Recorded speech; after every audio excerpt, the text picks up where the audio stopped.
Hey guys, Adam Peterson from TeachersLearn2.com. Episode 1, Teachers Talk 2 starts right now.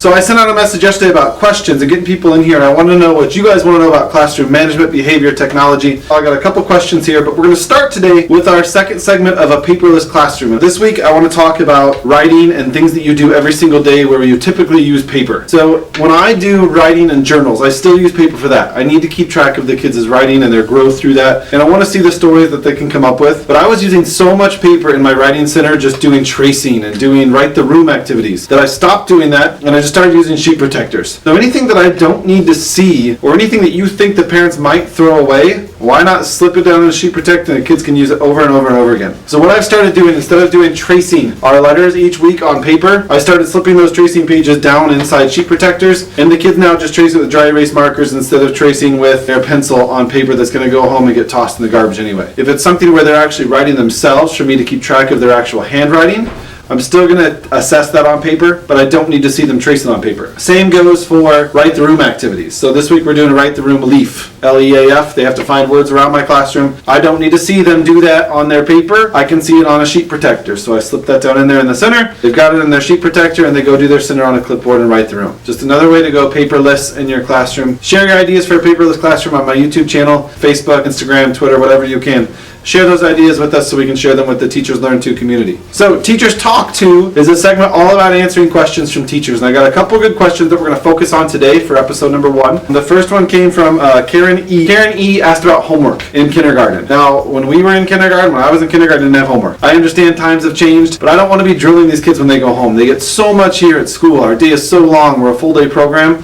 I don't send home a lot of homework. I do send homework time to time, but when I do it, it is simply a review. Homework should not be teaching. If they're taking it home, make it a fun activity that they can do with their family. So a lot of times I send home poems that are sight word poems, where they practice their reading their sight words, they practice highlighting their sight words, they color pictures, they circle beginning sounds and words, things that they already know how to do from me, but they can practice just to get that extra repetition of practice at home. And then I also send home some games that are coloring pages, where they can sit down with their family and do word hunts or letter hunts where they can color together. I want it to be fun. I want them to really enjoy sitting down and doing that packet with their family. Once the year goes on and I get it put together, I start sending home project-based homework. So we do a big activity at Thanksgiving time and a big Halloween activity and different things that I'll do videos for, but projects where they're building or creating things at home with their family. So it's more so an interactive time for them and their family than it is just homework. So great question, Karen. Thank you for submitting that. Appreciate it. The other one came from a friend of mine, actually, who has been working with me on Teachers Learn 2. He runs a show called The Matt Beck Show. And my friend Matt and I were talking the other night. He was giving me ideas for my show. And he said, do a topic of how you get kids to listen. And this differs for every teacher because you all have different talents and different skill sets. The best way to get their attention is find something that you're really good at. Something that is going to just catch their attention like that. For me, it's my guitar. So I have my guitar in my classroom every day. And it's something that I think I'm good at. I'm not the best guitar player in the world. But I get my guitar out and we sing songs. It is such a good attention grabber. I picked it because I'm good at it. Next door, Mrs. Beeler is a dancer. So she puts on a song in the morning and she teaches the kids a new dance. I can't dance. I don't dance to get their attention. Just focus on a talent of yours. Whether it be singing, playing an instrument, dancing, if you can juggle, break dance, whatever it is that you can do, start with that. Buy a cheap guitar, learn a few chords, and you're going to be able to play a ton of kids' songs. So we're going to end this, but this is our first episode of Teachers Talk 2. Appreciate you guys tuning in. 2 questions answered today, homework and attention grabbers. So focus on those 2 things this week. If you want to do something more this week and get better and make yourself better in the classroom, focus on attention grabbers and focus on new ways to do homework. Send in your questions, please. We need more questions. We want to answer them for you. And